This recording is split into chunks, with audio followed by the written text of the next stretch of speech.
So you clicked on this video to see which game is better or which is better. Well, I'm gonna tell you the difference between Bendy and Five Nights at Freddy's and, just break down the lores and the story. Like and subscribe and let's get into it.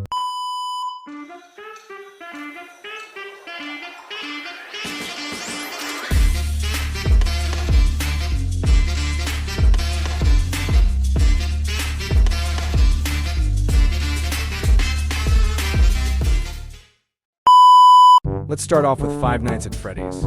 So there are like 28 games and 2 movies. And yes, the game lore and movie lore is different. But I'm gonna be explaining the game lore since Bendy doesn't have a movie yet. But anyways, so it all started in 1985. A man named William Afton, who is disguised as a man in the yellow rabbit suit. Looks like an animatronic parts he's wearing from 1983 Fredbear Diner Bonnie. But anyway, William Afton was wearing the bunny suit. He led 5 kids in a secret room in the restaurant, then kills them. Oh, by the way, here's a warning that there's going to be disturbing explaining about the Five Nights at Freddy's lore if you're new and don't know what it is. So after William Afton, aka the purple guy, decides to hide the 5 kids' bodies in the animatronics. Gabriel, which is taking over Freddy Fazbear, Jeremy is Bonnie, Susie is Chica, and Fritz is Foxy. Cassidy is taking over Golden Freddy. And that's how the animatronics are moving because of the dead kids controlling them. A man named Mike Schmidt, which is really Michael Afton, using a fake name. And again, this is the game lore, not the movie lore. Mike is doing 5 nights and trying to survive from 12 a.m. to 6 a.m. for 5 nights. He has to use doors to block the animatronics from getting in, and he has to watch out for the power. If the animatronics come in, whoever comes in can kill you on their own. But what I think is that when the power goes off, Freddy Fazbear or all of them come in and takes you, then stuffs you in the animatronics parts, causing you to get crushed and die, because they think you're an endoskeleton and wants to make you like them. Now let's get into Five Nights at Freddy's 2.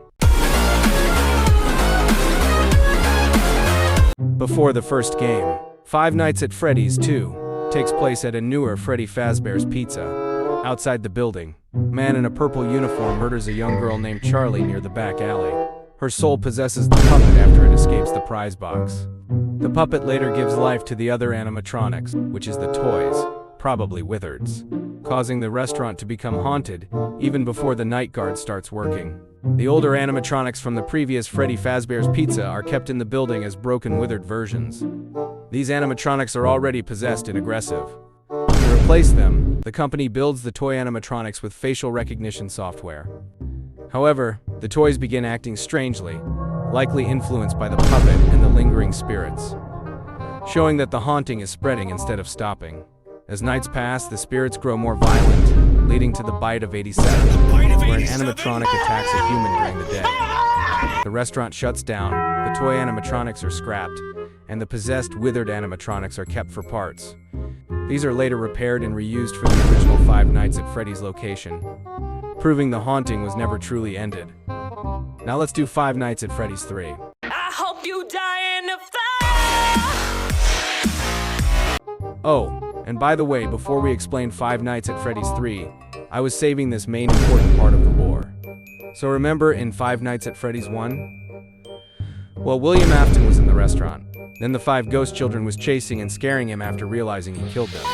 The ghosts chased him down, but William Afton thought it was a good idea to hide in the Spring Bonnie suit. But when he got in the suit, he got spring-locked. The inside suit crushed him inside. He drowned in his own blood, leaving him sitting there in the room. They thought he was dead. But 30 years later, he's now awakened, all rotten and old. Come back. 30 years after the Freddy Fazbear's Pizza shutdowns, a horror attraction called Fazbear's Fright is built using old relics. During setup, workers discover a sealed room containing Springtrap, the decayed body of the purple killer trapped inside a spring-lock suit. Still alive and haunted, he begins hunting the night guard, proving the past never stayed buried. The night guard is Michael Afton, son of William Afton.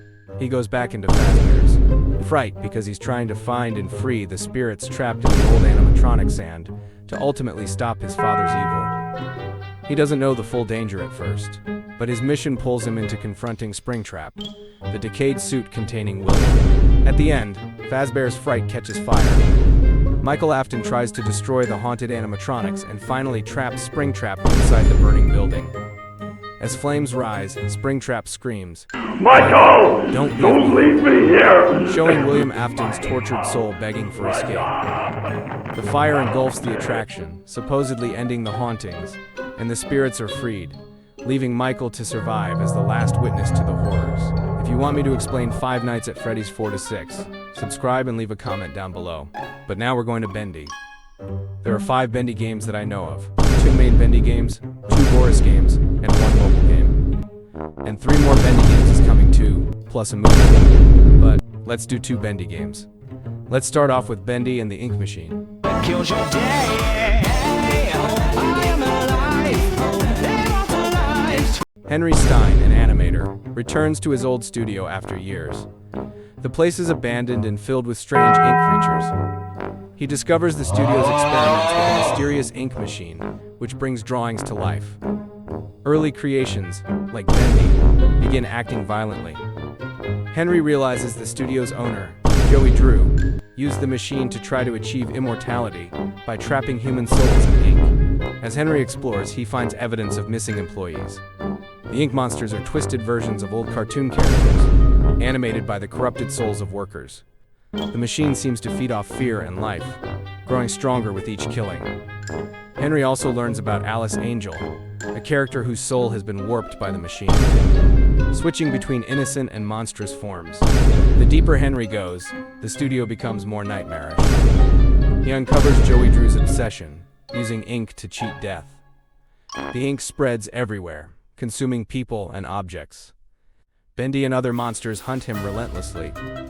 By the end, Henry fights to shut down the machine, attempting to free the trapped souls, but it's unclear if all are saved, leaving the studio cursed and abandoned once more.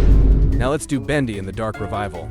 This time we can get this band back together again. You join the underground cavalry today. Audrey explores the studio's hidden labs and passages, uncovering recordings that reveal Joey Drew's obsession with immortality and how the ink consumes not just drawings, but humans too. Audrey faces new enemies like the corrupted Bendy forms and twisted versions of familiar characters. She learns the ink spreads through experimentation, turning employees into monsters. The studio collapses, the ink consumes much of it, and Audrey barely escapes, leaving the fate of some trapped souls and the darkness of the ink uncertain. Both fun Bendy games are a first-person exploring and puzzle survival game.